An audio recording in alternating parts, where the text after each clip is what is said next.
So as you mentioned, it's 400,000 illegal arms coming in from a variety of sources, but there are pretty much four main avenues for illegal guns. The biggest one is stolen military weapons. Frankly, when you have a bureaucracy the size of the military, you're going to have things that fall through the cracks, and you're going to have people that see a profitable opportunity in ensuring that things fall through the cracks. So the majority of the weapons that we see the police catch are often like M16s and other military rifles that have found their ways into the hands of the criminal population.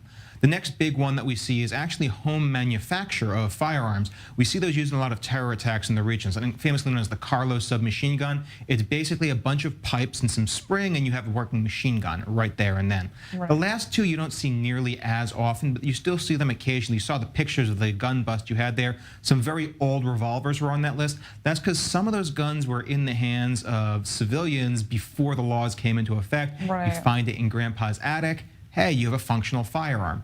And the last one is much less of an issue, and that's smuggling, but the borders in Israel are controlled so tightly, there's not really that much of them coming in. So those are the sources of the arms you have here, but the biggest one, the lion's share, and probably the most dangerous ones are those military arms. Now, when it comes to legally owning firearms in Israel, what does policy actually look like, and how much is this industry worth?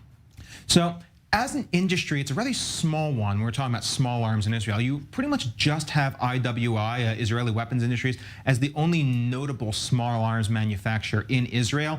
When you're talking about Israeli military exports, it's generally technology, software, and drones. Small arms are basically not really an issue.